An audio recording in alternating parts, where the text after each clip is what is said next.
وَإِذَا لَمْ تَأْتِهِمْ بِآیَةٍ۔ اب دیکھیے یہ عمود ان دونوں صورتوں کا، خاص طور پر انعام کا،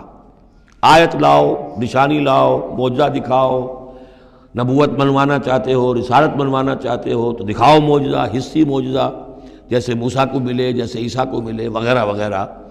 اب اس کو سم اپ کر رہے ہیں، وَإِذَا لَمْ تَأْتِهِمْ بِآیَةٍ، اے نبی جب آپ ان کے پاس کوئی معجزہ نہیں لائے، قالوا، انہوں نے کہا لولا اجتبیتہا، کیوں نہیں کوئی چن کر لے آتے، کہیں سے چھانٹ کر لے آتے، تو اب تمہارا دعویٰ یہ ہے تم اللہ کے رسول ہو، محبوب ہو، تو کیا وجہ ہے، کیوں رہ گئے، کس وجہ سے؟ لولا اجتبیتہا، کہیں سے کوئی چھانٹی کر کے، کہیں سے کوشش کر کے لے آتے۔ قل انما اتبع ما یوحی الی، اس زمن میں ایک واقعہ میں نے پڑھا تھا، یہ تفسیر کبیر میں، امام راضی کی تفسیر میں، کہ حضور کے ایک پھوپھی زاد بھائی تھے، اگرچہ وہ ایمان نہیں لائے تھے، لیکن حضور سے ہمدردی رکھتے تھے، ساتھ رہتے تھے، تعاون کرتے تھے، جہاں کہیں حضور جاتے تھے، دل میں نرمی تھی ان کے، اور امید تھی حضور کو کہ حضور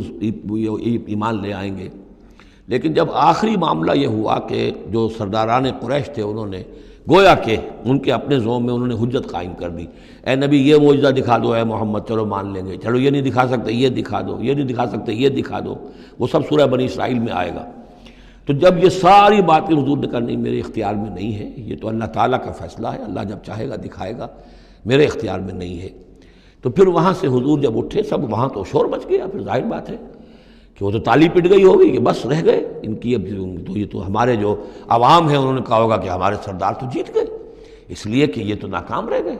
انہوں نے تو آخری درجے میں کہہ دیا یہ نہیں دکھا سکتے یہ دکھا دو، یہ نہیں دکھا سکتے یہ دکھا دو، یہ معجزہ نہیں تو یہ دکھا دو، یہ نہیں تو یہ دکھا دو، کوئی بھی نہیں دکھا سکتے۔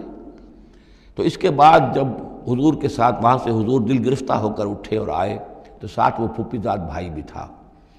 اس نے کہا کہ محمد آج تو آپ کی قوم نے آپ پر حجت قائم کر دی ہے، اب میں آپ کا ساتھ نہیں دے سکتا۔ یعنی یہ ہے کہ جو اثر پڑتا تھا لوگوں کے اوپر کہ اب تو حجت آپ پر قائم ہے، تو جس کو میں نے کہا تھا سورہ انعام کا وہ مقام کہ ان کان کبر علیک اعراضهم فان استطعت فتبتغی نفقا فی الارض او سلما فی السماء فتاتیہم بآیہ، اے نبی اگر آپ پر بہت بھاری گزر رہا ہے، شاق گزر رہا ہے ان کا اعراض، تو اگر آپ میں طاقت ہے تو کہیں زمین میں سرنگ لگا لیجئے، کہیں آسمان پر سیڑھی لگا لیجئے، اور کہیں سے جہاں سے آپ لا سکتے ہو لے آئیے، ہم نہیں دکھائیں گے۔ تو واقعہ یہ ہے کہ انسان اس کو اپنے اوپر طاری کرے، اس صورتحال میں ویژولائز کرے اپنے آپ کو، تو کس قدر ضیق میں اس وقت محمد الرسول اللہ صلی اللہ علیہ وسلم کی شخصیت آ چکی تھی۔ وَإِذَا لَمْ تَأْتِهِمْ بِآیَةٍ، اور جب آپ نہیں لائے ان کے پاس کوئی نشانی، قَالُوا لَوْلَا اجْتَبَیْتَهَا، کیوں نہیں لے آئے کہیں سے؟ قُلْ إِنَّمَا أَتَّبِعُ مَا يُوحَىٰ إِلَيَّ، کہہ دیجئے میری حیثیت تو صرف یہ ہے کہ میں پیروی کر رہا ہوں اس کی کہ جو میری طرف وحی کی جا رہی ہے، اس سے بڑا میں نے دعویٰ نہیں کیا، نہ خدائی کا، نہ کوئی علم غیب کا دعویٰ کیا، نہ میں نے یہ کہا کہ اللہ کے خزانے میرے دستے تصرف میں ہیں، میں نے کوئی دعویٰ نہیں کیا۔ ھذا بصائر من ربکم، اور یہ تمہارے رب کی طرف سے بصیرت افروز باتیں ہیں جو میں تمہارے سامنے پیش کر رہا ہوں، میں خود پیروی کر رہا ہوں اس کی اور تمہارے سامنے پیش کر رہا ہوں۔ وَھدًى وَرَحْمَةٌ لِّقَوْمٍ يُؤْمِنُونَ، اور یہ ہدایت ہے اور رحمت ہے ان لوگوں کے حق میں جو ایمان لانے والے ہیں۔ وَإِذَا قُرِئَ الْقُرْآنُ فَاسْتَمِعُوا لَهُ وَأَنصِتُوا، اور جب قرآن پڑھا جا رہا ہو تو تم اسے پوری توجہ سے سنا کرو۔ سمع یسمع کے معنی سننا، اور استمع یستمع پوری توجہ کے ساتھ، ارتکاز توجہ کے ساتھ سننا، کان لگا کر، کان دھر کر سننا۔ وَأَنصِتُوا، اور خود خاموش رہا کرو۔ اسی آیت کو دلیل بناتے ہیں وہ حضرات جو یہ سمجھتے ہیں کہ امام کے پیچھے جہری قرأت میں پڑھنا نہیں چاہیے، اس لیے کہ ظاہر بات ہے کہ جب امام پڑھ رہا ہے تو آپ کو پوری توجہ سے امام کی قرأت کو سننا چاہیے،